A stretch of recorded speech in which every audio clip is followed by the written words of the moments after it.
السلام علیکم ورحمۃ اللہ وبرکاتہ۔ سورہ فاتحہ کی تفسیر کے ضمن میں آج ہم اس ٹاپک پر بات کریں گے کہ فاتحہ جو ہے امام کے پیچھے پڑھی جائے گی کہ نہیں پڑھی جائے گی، اس میں جو فقہائے کرام ہیں ان کی آراء اس ضمن میں کیا آتی۔ تو آغاز کرتے ہیں امام شافعی کے مکتبہ فکر سے کہ وہاں پر سورہ فاتحہ امام کے پیچھے پڑھنے سے متعلق کیا آراء ہے۔ ساتھ ساتھ آپ کو کچھ ٹرمینالوجیز بھی بتاتا چلوں۔ فقہاء اس کے لیے استعمال کرتے ہیں فاتحہ خلف الامام۔ خلف الامام کا مطلب ہوتا ہے، خلف کہتے ہیں پیچھے کو، الامام امام کے، تو خلف الامام الامام کے پیچھے فاتحہ پڑھنے کے متعلق فقہائے شافعیہ یعنی شافعی فقہاء کا کیا اس میں پوائنٹ آف ویو ہے۔ اچھا، امام مسلم اسے روایت کرتے ہیں، جس سے یہ میں آپ کو وہ پوائنٹرز دوں گا اب جن سے شافعی جو ہیں وہ استدلال کرتے ہیں۔ تو وہ ایک امام مسلم کی حدیث سے استدلال کرتے ہیں حضرت عبادہ ابن صامت سے کہ پیارے نبی صلی اللہ علیہ وآلہ وسلم نے ارشاد فرمایا کہ اس شخص کی نماز کامل نہیں ہوتی جو سورہ فاتحہ کو نہ پڑھے۔ صحیح مسلم کی روایت ہے۔ اچھا، اس کی شرح لکھتے ہوئے علامہ یحییٰ بن شرف نووی رحمۃ اللہ علیہ جو شافعی ہیں وہ لکھتے ہیں اس حدیث سے نماز میں سورہ فاتحہ کی قرات کا واجب ہونا ثابت ہوتا ہے اور اس سورت کا نماز میں پڑھنا متعین ہے۔ اس کے سوا کوئی دوسری سورت اس سے کفایت نہیں کرتی الا یہ کہ کوئی شخص اس کی قرات سے عاجز ہو۔ یہ امام مالک، امام شافعی، جمہور فقہاء صحابہ، تابعین اور بعد کے علماء کا مذہب ہے، اور امام ابو حنیفہ اور ایک قلیل جماعت کا یہ نظریہ ہے کہ نماز میں سورہ فاتحہ کا پڑھنا واجب نہیں ہے بلکہ قرآن مجید کی کسی ایک آیت کا پڑھنا واجب ہے، کیونکہ حضور صلی اللہ علیہ وآلہ وسلم کا ارشاد ہے جو کچھ تم آسانی سے پڑھ سکو وہ پڑھو۔ علامہ نووی نے یہ صحیح نہیں لکھا، بائی دا وے آپ کو میں ایکسپلین بھی کرتا چلوں کہ امام ابو حنیفہ کے نزدیک نماز میں سورہ فاتحہ کا پڑھنا فرض نہیں ہے، کیونکہ فرض ایک قطعی الثبوت اور قطعی الدلالہ دلیل سے حاصل ہوتی ہے، اور اس حدیث کی بنا پر امام ابو حنیفہ نماز میں سورہ فاتحہ پڑھنے کو واجب کہتے ہیں۔ امام اعظم کا مذہب جو ہے میں آپ کو ڈیفائن کروں گا انشاءاللہ تعالی جب ہم اس مقام پر آج کے درس میں پہنچیں گے، لیکن علامہ نووی کا یہ لکھنا ٹھیک نہیں ہے امام ابو حنیفہ کے بارے میں۔ اچھا، جمہور کی دلیل علامہ نووی لکھتے ہیں ان کے مطابق جمہور کی دلیل ہے کہ حضور کا ارشاد ہے صلی اللہ علیہ وآلہ وسلم کہ ام القرآن سورہ فاتحہ کے بغیر نماز کامل نہیں ہوتی۔ اگر انہوں نے اس سے مراد یہ لیا ہے کہ نماز کامل نہیں ہوتی تو یہ خلاف ظاہر ہے۔ اچھا، یہاں پر ایک بات یاد رکھیں کہ کامل کے اپوزٹ جو ہے وہ ناقص ہوتا ہے۔ اگر سورہ فاتحہ کا پڑھنا فرض ہوتا تو پیارے نبی صلی اللہ علیہ وآلہ وسلم یہ فرماتے کہ اس کی نماز باطل ہے جس نے فاتحہ نہ پڑھی، اور اس کی تائید حضرت ابو ہریرہ کی اس حدیث سے ہوتی کہ وہ نماز کافی نہیں ہوتی جس میں فاتحہ کی قرات نہ کی جائے، اور اس حدیث کو امام ابن خزیمہ نے اپنی صحیح سند کے ساتھ جو ہے جمع کیا ہے صحیح ابن خزیمہ میں، اور اب ابن حبان نے بھی اسے بیان کیا ہے، اور جس حدیث میں ہے کہ جو کچھ تم آسانی سے پڑھ سکو وہ پڑھو، وہ سورہ فاتحہ پڑھنے پر محمول ہے کیونکہ اس کا پڑھنا آسان ہے۔ لیکن یاد رکھیں کہ یہ جواب جو ہے نا یہ ٹھیک نہیں ہے، کیونکہ حدیث میں لفظ ما ہے جو عام ہے۔ اس حدیث میں امام شافعی اور ان کے موافقین جو ہے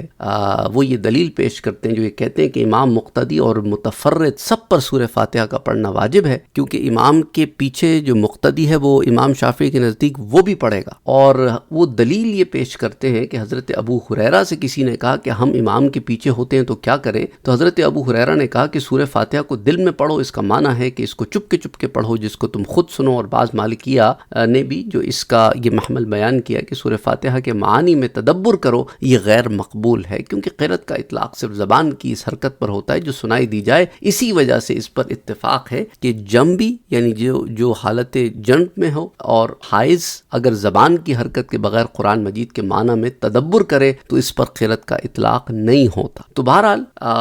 یہ جو امام نووی کی جو تفصیلات ہیں وہ شرح مسلم میں موجود ہیں، جلد 1 صفحہ 170 پر۔ علامہ نووی کا یہ جواب بھی صحیح نہیں ہے کہ زبان کی جو حرکت سنائی دے خواہ آہستہ ہو یا زور سے وہ قرات لفظی ہے، قرات نفسی نہیں ہے۔ قرات نفسی کا معنی یہی ہے کہ الفاظ کے معنی میں تدبر کیا جائے، جیسا کہ علامہ نووی نے بعض مالکیہ سے نقل کیا ہے کہ اگر جو حالت جنب میں ہو جس پر غسل کا کرنا واجب ہو تو وہ قرآن کے معنی میں تدبر کرے تو اسے قرات نفسی کہہ سکتے ہیں۔ بہرحال یہ ایک الگ بحث ہے، اس میں ہم نہیں جاتے، لیکن the bottom line is میں نے آپ کے سامنے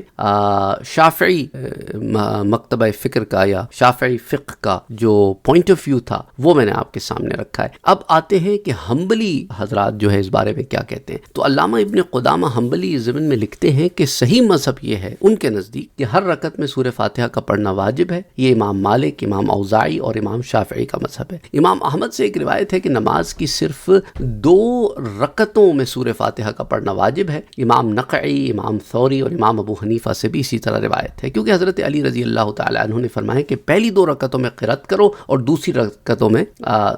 2 رکعتوں میں تسبیح کرو، اور اگر باقی رکعت میں قرات واجب ہوتی تو جہری نمازوں میں ان میں جہر سے قرات واجب ہو جاتی۔ حسن بصری سے روایت ہے کہ اگر 1 رکعت میں قرات کر لی تو کافی ہے، کیونکہ اللہ کا ارشاد پاک ہے کہ فقرؤوا ما تیسر من القرآن، کہ تو قرآن سے جتنا تم آسانی سے پڑھ سکو اتنا پڑھ لیا کرو۔ اور امام مالک سے ایک روایت یہ ہے کہ اگر 3 رکعت میں قرات کر لی تو کافی ہے، کیونکہ وہ نماز کا اکثر حصہ ہے۔ اور حنبلی کہتے ہیں کہ ہماری دلیل یہ ہے کہ امام بخاری اور امام مسلم نے روایت کیا ہے، حضرت ابو قتادہ بیان کرتے ہیں کہ حضور صلی اللہ علیہ وسلم ظہر کی پہلی 2 رکعت میں سورہ فاتحہ اور کوئی سورت پڑھتے تھے، پہلی رکعت میں زیادہ قرات کرتے، دوسری میں کم، اور کبھی ہم کو قرات سناتے تھے اور دوسری 2 رکعت میں صرف سورہ فاتحہ پڑھتے تھے۔ اور امام بخاری اور امام مسلم کی روایت ہے کہ اس طرح نماز پڑھو جس طرح تم مجھے نماز پڑھتے ہوئے دیکھتے ہو۔ اور حضرت ابو سعید خدری بیان کرتے ہیں کہ حضور صلی اللہ علیہ وسلم نے فرمایا کہ جو شخص ہر رکعت میں سورہ فاتحہ نہ پڑھے اس کی نماز کامل نہیں ہوتی۔ اور حضرت ابو سعید اور حضرت عبادہ بیان کرتے ہیں کہ ہمیں حضور نے صلی اللہ علیہ وسلم نے حکم دیا کہ ہم ہر رکعت میں سورہ فاتحہ کو پڑھیں، اور جس شخص نے اچھی طرح نماز پڑھی تھی اس کو جب حضور نے نماز کی پہلی رکعت سکھائی تو اس کو فرمایا تمام رکعت میں اس طرح پڑھو، اور یہ حکم تمام رکعت میں قرات کو بھی شامل ہے۔ حضرت جابر نے فرمایا جس شخص نے 1 رکعت نماز پڑھی اور اس میں قرات نہیں کی تو اس کی نماز صرف امام کے پیچھے ہو سکتی۔ اس سے معلوم ہوا کہ امام کے پیچھے سورہ فاتحہ پڑھنا فرض نہیں ہے۔ That's it, simple as that۔ حضرت جابر سے روایت آ گئی نا کہ جس شخص نے 1 رکعت نماز پڑھی اور اس میں قرات نہیں کی تو اس کی یہ نماز صرف امام کے پیچھے ہو سکتی، کہ امام کے پیچھے ہی ایک ایسی سچویشن ہے جس میں مقتدی پر قرات کرنا لازم نہیں۔ اچھا، اس حدیث کو امام مالک نے موطا میں روایت کیا، یاد رکھیں، اور اس سے پہلے جو حضرت علی رضی اللہ تعالی عنہ کا اثر ہے اس کی سند میں حارث عور ہیں اور اس کو شعبی نے کذاب کہا، اور حضرت عمر اور حضرت جابر نے اس کی مخالفت کی۔ تو المغنی میں ابن قدامہ حنبلی نے یہ تمام تفصیلات جو ہے اس کی جلد 1 صفحہ 288 پر بیان کی۔ اچھا، ابن قدامہ حنبلی یہ بھی لکھتے ہیں کہ امام کے لیے مستحب یہ ہے کہ سورہ فاتحہ پڑھنے کے بعد کچھ دیر خاموش رہے اور آرام کرے، تاکہ اس وقفے میں مقتدی سورہ فاتحہ پڑھ لیں، تاکہ مقتدی سورہ فاتحہ پڑھنے میں امام کے ساتھ کھینچا تانی نہ کرے۔ اس لیے آپ نے دیکھا ہوگا کہ بعض امام کیا کرتے ہیں کہ سورہ فاتحہ پڑھنے کے بعد ایک وقفہ دیتے ہیں چند سیکنڈ کا، اس کے بعد قرآن کی کوئی سی سورت تلاوت کرتے ہیں۔ تو وہ وقفہ اسی لیے دیتے ہیں تاکہ جو مقتدی ہے وہ اس دوران سورہ فاتحہ جو ہے وہ پڑھ لے۔ تو بہرحال امام اوزاعی، امام شافعی اور اسحاق کا مذہب بھی یہی ہے، اور امام مالک اور اصحاب الرائے نے اس کو مکروہ۔ یہ ابن قدامہ لکھتے ہیں۔ ہماری دلیل یہ ہے، ابن قدامہ لکھتے ہیں کہ امام ابی داؤد اور امام ابن ماجہ نے روایت کیا کہ حضرت سمرہ کہتے ہیں کہ میں نے حضور صلی اللہ علیہ وسلم سے 2 سکتے یاد رکھے، ایک سکتہ تکبیر کے بعد یعنی خاموشی، اور ایک سکتہ غیر المغضوب علیہم ولا الضالین کی قرات کے بعد۔ عمران نے اس کا انکار کیا اور ان دونوں نے حضرت ابی ابن کعب کو خط لکھا، انہوں نے جواب دیا کہ سمرہ کی حدیث محفوظ ہے، اور ابو سلمہ بن عبد الرحمن نے کہا کہ امام کے لیے 2 سکتے، ان میں سورہ فاتحہ کی قرات کو غنیمت جانو، ایک سکتہ نماز کے شروع کے وقت ہے اور ایک سکتہ جب وہ ولا الضالین کہے۔ عروہ ابن زبیر کہتے ہیں کہ میں امام کے ان 2 سکتوں کو غنیمت جانتا ہوں، جب وہ غیر المغضوب علیہم ولا الضالین کہتا ہے تو میں اس وقت سورہ فاتحہ پڑھ لیتا ہوں، جب وہ سورت ختم کرتا ہے تو میں رکوع سے پہلے قرات کر لیتا ہوں۔ یہ روایات اس پر دلالت کرتی ہیں کہ امام کے پیچھے سورہ فاتحہ کا پڑھنا ان کے نزدیک معروف ہے۔ تو المغنی جلد 1 صفحہ 291، ٹھیک ہے۔ تو یہ 2 صفحات المغنی کے جو ہے علامہ ابن قدامہ حنبلی کی سورہ فاتحہ امام کے پیچھے پڑھنے کے متعلق آراء۔ اچھا، اب مالکی فقہ میں بھی دیکھ لیتے ہیں کہ مالکی فقہ میں ہم علامہ وشتانی ابی مالکی جو ہے اکمال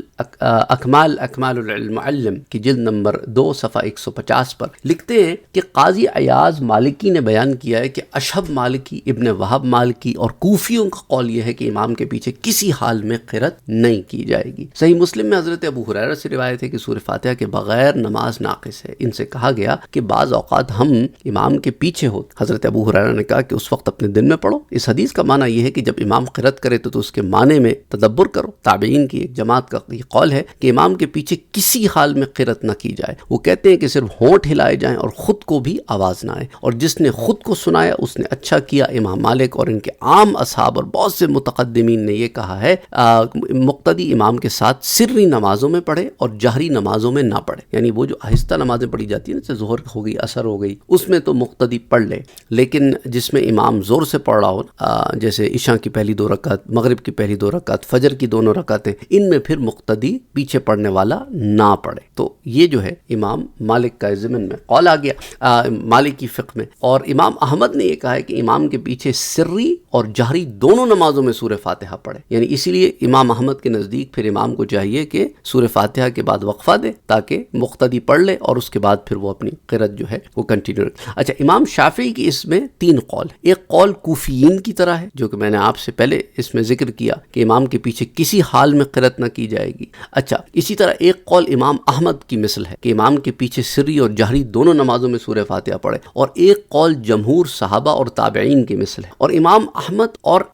امام داؤد ظاہری، یہ امام داؤد ظاہری بھی ایک فقہ کے امام تھے، لیکن اب وہ فقہ نہیں رہی۔ اللہ سبحانہ و تعالیٰ کی حکمت کہ اللہ نے امت کو 4 فقہ کے اوپر متفق کر دیا۔ بہرحال داؤد ظاہری کے نزدیک بھی سورہ فاتحہ کا سری نمازوں میں پڑھنا فرض، اور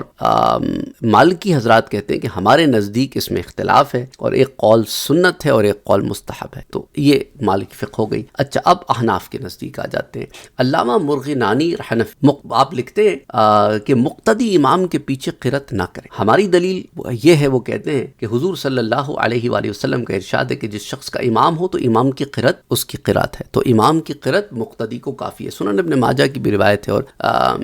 طحاوی شریف میں بھی آتی ہے، اور اس پر صحابہ کا اجماع ہے۔ یہ رکن امام اور مقتدی دونوں کے درمیان مشترک ہے، لیکن مقتدی کا کام یہ ہے کہ وہ خاموش رہے اور سنے۔ حضور صلی اللہ علیہ وآلہ وسلم کا ارشاد پاک ہے کہ جب امام قرأت کرے تو خاموش رہو۔ امام محمد سے ایک روایت یہ ہے کہ احتیاطاً قرأت کرنا مستحسن ہے، اور امام ابو حنیفہ اور امام ابو یوسف کے نزدیک امام کے پیچھے قرأت کرنا مکروہ ہے کیونکہ اس پر وعید۔ اچھا، علامہ کمال الدین ابن حمام حنفی لکھتے ہیں کہ قرآن مجید میں تمام نمازیوں کو قرأت کرنے کا حکم دیا گیا ہے کہ فقرؤوا ما تیسر منہ، جس قدر قرآن مجید آسانی سے پڑھ سکتے ہو پڑھو، اور حضور صلی اللہ علیہ وآلہ وسلم کا حکم بھی ہے کہ کوئی نماز قرآن مجید پڑھے بغیر نہیں ہو سکتی۔ لیکن جب حدیث صحیح میں وارد ہے کہ جس شخص کا امام ہو تو امام کی قرأت اس شخص کی قرأت ہے، تو اس آیت اور حدیث کے عموم کی تخصیص کرنا واجب ہے، جیسا کہ ائمہ ثلاثہ کا قاعدہ ہے کہ اس لیے مقتدی اس حکم کے عموم سے خارج، اور اس پر اجماع ہے کہ رکوع میں نماز کو پانے والا نماز کی رکعت کو پا لیتا ہے۔ کیونکہ اگر آپ دیکھیں نا کہ اگر تو آپ نے امام کے ساتھ نماز پڑھی ہے اور آپ رکوع میں آ کر امام سے ملے ہیں اور سمع اللہ لمن حمدہ سے پہلے آپ رکعت میں شامل ہو گئے ہیں تو آپ کی رکعت شمار ہوگی۔ تو اگر تو قرأت واجب تھی اور آپ نے کرنی تھی تو اب آپ تو قرأت سے محروم رہ گئے، آپ نے تو فاتحہ ہی نہیں پڑھی، تو آپ کی پھر رکعت کیسے کاؤنٹ ہو گئی؟ پھر ہمیں اس حدیث سے استدلال کرنا پڑے گا جس میں حضور نے کیا فرمایا کہ امام کی قرأت مقتدی کی قرأت ہے، کیونکہ وہ تمہارا امام ہے۔ امام تو بنایا ہی اس لیے جاتا ہے تاکہ اس کی اتباع کی جائے، یہ بھی تو حدیث مبارکہ ہے۔ تو حالانکہ اس رکعت میں مقتدی نے قرأت نہیں کی، لیکن پھر بھی رکوع پانے سے رکعت پا لیتا ہے، تو اس سے معلوم ہوا کہ رکوع بھی قرأت کے عمومی حکم سے خارج ہے۔ اسی طرح جس حدیث میں کہ اللہ اکبر کہو پھر تم کو جس قدر قرآن یاد ہے پڑھو، یہ بھی مقتدی کے غیر پر محمول ہے تاکہ دلائل میں تطبیق ہو، بلکہ یہ کہا جائے گا کہ مقتدی کے لیے بھی شرعاً قرأت ثابت ہے، کیونکہ امام کی قرأت مقتدی کی قرأت، اگر مقتدی نے قرأت کی تو ایک نماز میں 2 قرأتیں ہو جائیں گی، رائٹ۔ یہ حدیث جو ہے وہ متعدد اسانید سے حضرت جابر بن عبداللہ نے حضور صلی اللہ علیہ وآلہ وسلم سے روایت کی۔ امام دارقطنی نے، امام بہقی نے، امام ابن عدی نے کہا ہے کہ اس حدیث کا مرفوع ہونا ضعیف ہے، اور صحیح ہے کہ حدیث مرسل ہے۔ متعدد راویوں نے اس حدیث کو ارسال سے بیان کیا ہے، ایک سند سے امام ابو حنیفہ نے بھی اس کو مرسل روایت کیا ہے۔ تو ہم کہتے ہیں کہ اکثر اہل علم کے نزدیک حدیث مرسل حجت ہے، اور اس سے صرف نظر کر کے ہم یہ کہتے ہیں کہ امام ابو حنیفہ نے سند صحیح کے ساتھ اس حدیث کو مرفوعاً بھی روایت کیا ہے، اور امام محمد بن الحسن نے اپنی موطا میں اسے روایت کیا ہے امام ابو حنیفہ کے طرق سے، اور پھر امام ابو الحسن موسیٰ، اور پھر آگے پوری اس کی طرق آتی ہے جو حضور صلی اللہ علیہ وآلہ وسلم سے روایت ہے۔ حضرت جابر بن عبداللہ سے اسے روایت کرتے ہیں کہ حضور نے فرمایا کہ جس شخص نے امام کے پیچھے نماز پڑھی تو بے شک امام کی قرأت اس شخص کی قرأت ہے، اور اس حدیث کو حضرت سفیان ثوری نے، شریک نے، جریر نے، اسی طرح ابو زہیر نے اپنی اپنی اسانید صحیحہ کے ساتھ اپنی اپنی مسانید میں اسے مرفوعاً روایت کیا ہے، اور سفیان کی سند امام مسلم کی شرط کے مطابق درجہ صحیح کو پہنچتی۔ اس لیے مخالفین کا اس حدیث کو مرسل قرار دینے پر اصرار تکرار کرنا یہ غلط ہے، کیونکہ اگر ثقہ راوی کسی حدیث میں متفرد ہوں تو اس کو قبول کرنا واجب ہے، اور رفع ارسال پر زیادتی ہے، اور ثقہ اگر متفرد ہو تب بھی اس کی زیادتی قبول ہوتی ہے۔ تو یہاں 4 سے زائد ثقہ راوی اس حدیث کو مرفوعاً روایت کر رہے ہیں، اور ثقہ راوی کبھی حدیث کی ایک سند کو ارسال سے بیان کرتا ہے اور کبھی اتصال سے بیان کرتا ہے۔ اچھا، امام ابو عبداللہ حاکم نے اپنی سند کے ساتھ حضرت جابر رضی اللہ تعالیٰ عنہ سے روایت کیا ہے کہ حضور صلی اللہ علیہ وآلہ وسلم نے نماز پڑھائی اور آپ کے پیچھے ایک شخص قرأت کر رہا تھا، تو حضور صلی اللہ علیہ وآلہ وسلم کے ایک صحابی اس کو نماز میں قرأت سے روکتے رہے۔ جب وہ شخص نماز سے فارغ ہوا تو اس نے صحابی سے کہا کہ بھائی کیا تم مجھ کو حضور کے پیچھے نماز میں قرأت کرنے سے منع کرتے ہو؟ وہ دونوں تکرار کرنے لگے حتیٰ کہ حضور صلی اللہ علیہ وآلہ وسلم سے اس کا ذکر کیا گیا، تو پیارے نبی صلی اللہ علیہ وآلہ وسلم نے ارشاد فرمایا کہ جو شخص امام کے پیچھے نماز پڑھے تو امام کی قرأت اس شخص کی قرأت ہوتی ہے، امام کی قرأت اس شخص کی قرأت ہوتی ہے۔ امام ابو حنیفہ نے ایک روایت سے بیان کیا کہ ظہر یا عصر کی نماز میں ایک شخص نے قرأت کی تو اس کو ایک صحابی نے منع کیا۔ الحدیث اس سے معلوم ہوتا ہے کہ حدیث کی اصل یہ واقعہ ہے، اور حضرت جابر نے کبھی پورا واقعہ بیان کیا، کبھی صرف اس کا حکم بیان کر دیا، اور کبھی امام کے پیچھے قرأت کی ممانعت کو بیان کیا۔ اس حدیث کے معارض یہ روایت ہے کہ مجھ سے قرآن کیوں کھینچا جا رہا تھا؟ اگر کسی مقتدی نے ضرور قرآن پڑھنا ہو تو وہ صرف سورہ فاتحہ پڑھے۔ اسی طرح امام داؤد اور امام ترمذی نے حضرت عبادہ ابن صامت سے روایت کیا کہ ہم حضور کے پیچھے فجر کی نماز پڑھ رہے تھے اور حضور صلی اللہ علیہ وسلم نے قرآن مجید پڑھا تو آپ پر قرآن پڑھنا دشوار ہوا۔ جب آپ نماز سے فارغ ہوئے تو آپ نے فرمایا شاید تم اپنے امام کے پیچھے قرآن پڑھ رہے تھے؟ ہم نے کہا ہاں یا رسول اللہ۔ آپ نے فرمایا سوائے سورہ فاتحہ کے اس طرح نہ کرو، کیونکہ جو فاتحہ نہ پڑھے اس کی نماز نہیں ہوتی۔ تو اس کا جواب یہ ہے کہ جس حدیث میں امام کے پیچھے قرآن مجید پڑھنے سے منع کیا ہے اس کی سند زیادہ قوی ہے اور اس میں ممانعت علی الاطلاق ہے، اس لیے قوت سند اور عموم کی وجہ سے وہ حدیث ان احادیث پر مقدم ہوگی۔ اچھا، حضرت جابر کی حدیث دیگر احادیث سے بھی مؤید ہے، ہر چند کی ان کی اسانید ضعیف ہیں اور صحابہ کے مذاہب سے بھی مؤید ہیں، حتیٰ کہ صاحب ہدایہ جو ہیں انہوں نے یہ کہا کہ امام کے پیچھے قرأت نہ کرنے پر اجماع صحابہ ہے، اور وہ احادیث جو ہے اس کی ایک بڑی لمبی فہرست ہے۔ امام مالک موطا میں نافع سے وہ حضرت عبداللہ ابن عمر سے روایت کرتے ہیں کہ جب تم میں سے کوئی شخص امام کے پیچھے نماز پڑھے تو امام کی قرأت اس کے لیے کافی ہے، اور جب وہ تنہا نماز پڑھے تو قرأت کرے، اور حضرت عبداللہ ابن عمر امام کے پیچھے قرأت نہیں کرتے تھے۔ اچھا، امام دارقطنی نے اس حدیث کو مرفوعاً بیان کیا ہے اور یہ کہا ہے کہ اس کا مرفوع ہونا راوی کا وہم ہے، لیکن یہ حکماً مرفوع ہے کیونکہ حضرت عبداللہ ابن عمر کا یہ قول حضور صلی اللہ علیہ وآلہ وسلم سے سمع پر محمول ہے، ڈیپینڈنٹ۔ امام ابن عدی نے کامل میں حضرت ابو سعید خدری سے روایت کیا ہے کہ پیارے نبی صلی اللہ علیہ وآلہ وسلم نے فرمایا کہ جس شخص کا امام ہو تو امام کی قرأت اس شخص قرأت ہے۔ اس حدیث کی سند میں اسماعیل ضعیف راوی ہے، اس کا کوئی متابع نہیں ہے۔ امام ابن عدی کا یہ کہنا ٹھیک نہیں ہے، بلکہ اسماعیل کا متابع ہے وہ نضر بن عبداللہ ہے۔ امام طبرانی نے معجم اوسط میں نضر بن عبداللہ از حسن اس حدیث کو روایت کیا، اور حسن سے سندن اور متنن یہی روایت ہے، اور امام طبرانی نے اس حدیث کو عبداللہ ابن عباس سے بھی مرفوعاً روایت کیا، لیکن اس میں کلام ہے۔ اچھا، امام طحاوی نے شرح معانی الآثار میں اپنی سند کے ساتھ روایت کیا کہ عبداللہ بن مقاسم نے حضرت عبداللہ بن عمر، حضرت زید بن ثابت اور جابر بن عبداللہ سے سوال کیا تو انہوں نے کہا کسی نماز میں بھی امام کے پیچھے قرأت نہ کرو۔ اسی طرح امام محمد بن حسن نے اپنی موطا میں اپنی سند کے ساتھ ابو وائل سے روایت کیا کہ انہوں نے عبداللہ ابن مسعود رضی اللہ تعالیٰ عنہ سے امام کے پیچھے قرأت کے متعلق سوال کیا تو انہوں نے کہا خاموش رہو، نماز میں صرف ایک شغل ہے اور تمہارے لیے امام کافی ہے۔ اور اسی کتاب میں حضرت سعد کے بعض بیٹوں سے روایت کیا کہ حضرت سعد رضی اللہ تعالیٰ عنہ نے کہا کہ میرا جی چاہتا ہے کہ جو شخص امام کے پیچھے قرأت کرے اس کے منہ میں انگارے ڈال دوں۔ اس کو امام عبد الرزاق نے بھی روایت کیا، مگر ان کی روایت میں اس کے منہ میں پتھر ڈال دوں کے الفاظ ہیں۔ اسی طرح امام محمد نے اپنی موطا میں اپنی سند کے ساتھ حضرت عمر بن الخطاب رضی اللہ تعالیٰ عنہ سے روایت کیا، انہوں نے کہا ہے کہ جو شخص امام کے پیچھے قرأت کرتا ہے کاش اس کے منہ میں پتھر ہوتے۔ اس اثر کو امام عبد الرزاق نے بھی روایت کیا۔ اچھا، امام طحاوی نے اپنی سند کے ساتھ ابو جمرہ سے روایت کیا ہے کہ میں نے حضرت عبداللہ ابن عباس سے پوچھا کیا میں امام کے پیچھے ہوتے ہوئے قرأت کروں تو انہوں نے مجھے منع کیا۔ امام ابن ابی شیبہ نے اپنی مصنف میں حضرت جابر سے روایت کیا کہ امام کے پیچھے قرأت نہ کرو خواہ جہری ہو یا سری۔ امام عبد الرزاق نے روایت کیا کہ حضرت علی رضی اللہ تعالیٰ عنہ نے فرمایا جس شخص نے امام کے پیچھے قرأت کی اس نے فطرت میں خطا کی۔ امام نسائی نے حضرت ابو دردہ سے روایت کیا کہ حضور صلی اللہ علیہ وسلم سے سوال کیا گیا کہ کیا ہر نماز میں قرأت ہے؟ فرمایا ہاں۔ انصار کے ایک شخص نے کہا قرأت واجب ہو گئی۔ حضرت ابو دردہ کہتے ہیں میں نے اس کی طرف مڑ کر دیکھا اور کہا کہ جب امام کسی قوم کو نماز پڑھائے تو اس کی قرأت قوم کے لیے کافی ہے۔ اگر مؤخر الذکر نبی صلی اللہ علیہ وسلم کا کلام نہ ہو بلکہ حضرت ابو دردہ کا کلام ہو تو یہ کیسے ہو سکتا ہے کہ پہلے وہ نبی سے روایت کریں کہ ہر نماز میں قرأت ہے پھر امام کی قرأت کو مقتدی کی قرأت قرار دے دے؟ یہ اسی سے ہو سکتا ہے کہ جب ان کو یہ علم علم ہو کہ حضور نے مقتدی کی قرأت کو امام کی قرأت قرار دیا ہے۔ اچھا، اسی طرح 80 کبار صحابہ کرام سے امام کے پیچھے قرأت کرنے کی ممانعت بھی منقول ہے۔ ان میں حضرت علی رضی اللہ تعالیٰ عنہ ہیں، حضرت عبداللہ ابن مسعود ہیں، حضرت عبداللہ ابن عمر ہیں، عبداللہ ابن عباس ہیں، اور حضرت عبداللہ ابن زبیر رضی اللہ تعالیٰ عنہم اجمعین، ان کے اسماء شامل ہیں، اور محدثین نے ان تمام صحابہ کے اسماء کو ضبط کیا۔ امام شافعی یہ کہتے ہیں کہ قرأت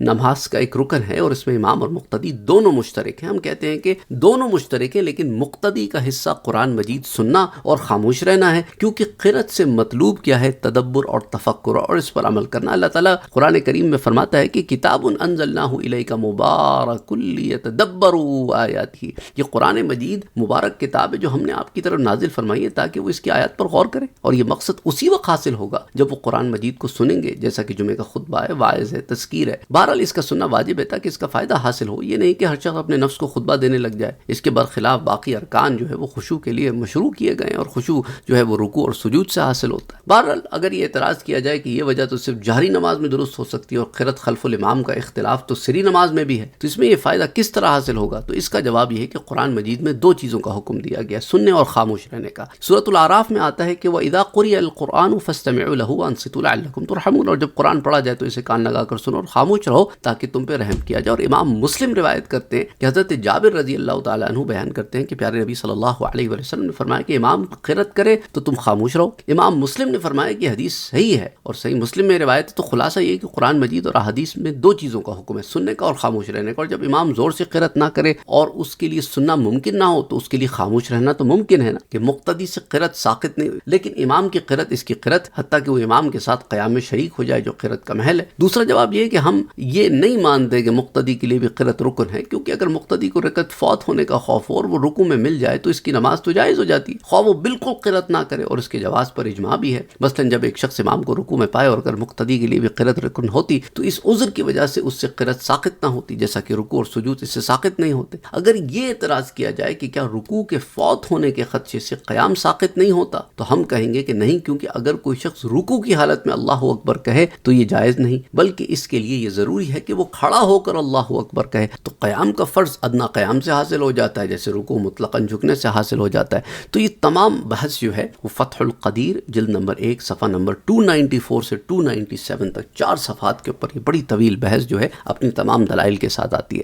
اچھا، امام دارقطنی روایت کرتے ہیں، حضرت ابو ہریرہ بیان کرتے ہیں کہ پیارے نبی صلی اللہ علیہ وسلم نے فرمایا کہ جس نے امام کی پشت سیدھی ہونے سے پہلے امام کو رکوع میں پا لیا، اس نے نماز کی رکعت پا لی ہے۔ سنن دارقطنی میں یہ روایتات۔ بہرحال میں سمجھتا ہوں کہ بڑی تفصیل سے آج ہم نے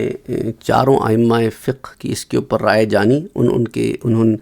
فقہ کے جو کتابیں ہیں ان سے، ان کے ائمہ سے، تاکہ یہ مسئلہ واضح ہو جائے کہ کس کے ہاں کیا چیز رائج ہے اور اس کے اوپر کیا دلیلیں موجود ہیں۔ گو کہ ہو سکتا ہے کہ یہ درس بڑا علمی ہو، عام انسان شاید اس سے اتنا زیادہ استفادہ نہ حاصل کر سکے، لیکن اگین کہنے کا مقصد یہ ہے کہ ایک علم ہے جو پہنچ جائے، جس تک جس حال میں بھی کم سے کم کچھ نہ کچھ سوچ بوجھ ہو جاتی ہے۔ میرا پوائنٹ آف ویو یہ ہوتا ہے کہ بہت زیادہ ایکسپوجر ہوتا رہے تو over the period of time بندے کو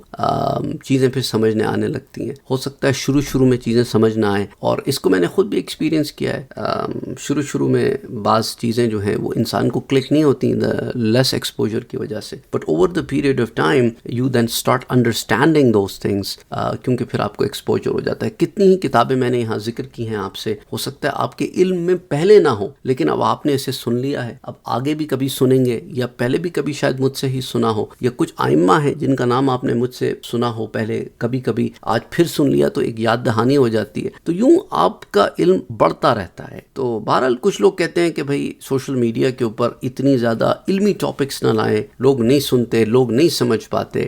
لیکن میں سمجھتا ہوں کہ ضرورت یہ ہے کہ اب یہ علم ہے اسے لوگوں تک پہنچانا چاہیے۔ ٹھیک ہے، اس علم کے متلاشی بہت کم لوگ ہوں گے، لیکن again the point of this channel is not views, not subscribers۔ اس چینل کا پوائنٹ آف ویو یہ نہیں ہے ایگزسٹنس کا کہ اس کے اندر بہت زیادہ ویوز آئیں، بہت زیادہ سبسکرائبرز آئیں، لاکھوں میں ویوز جائیں۔ لوگ آ کے طنز بھی کرتے ہیں کہ آپ کے تو ویوز ہی کوئی نہیں آتے، فلانا ہوتا ہے۔ دیکھیں، یہ مقصد ہی نہیں ہے۔ ہو سکتا ہے دوسرے چینلز کے اندر یہ چیز ان کے لیے موٹیویشن ہوگی کہ ویوز آئیں اور سبسکرائبرز بڑھیں تو وہ پھر ویڈیوز بناتے ہوں گے، لیکن ہمارے چینل کا یہ مقصد نہیں ہے. It's not on that platform, بلکہ ہمارا مقصد ہے علم آپ تک پہنچانا. تو جو اس کے متلاشی ہیں وہ اس تک پہنچ جاتے ہیں، اور جنہیں یہ علم نہیں چاہیے وہ نہیں لیتے. اور اس کا اندازہ آپ کر سکتے ہیں کہ بعض ویڈیوز کو لوگ دیکھنے والے بہت کم ہیں اور بعض ویڈیوز کو دیکھنے والے لوگ زیادہ ہیں. تفسیر کے کام میں بہت کم لوگ آتے ہیں سننے کے لیے. اگین اپنے اپنے انٹرسٹ کی بات بھی ہوتی ہے، اور دوسرا یہ کہ ہو سکتا ہے وہ تفسیر کسی اور جگہ سے لیتے ہوں اور یہاں سے تفسیر نہ لیتے ہوں. Again it's a personal decision. Don't forget to like, share, comment and subscribe to Sayyid Saad Qadri.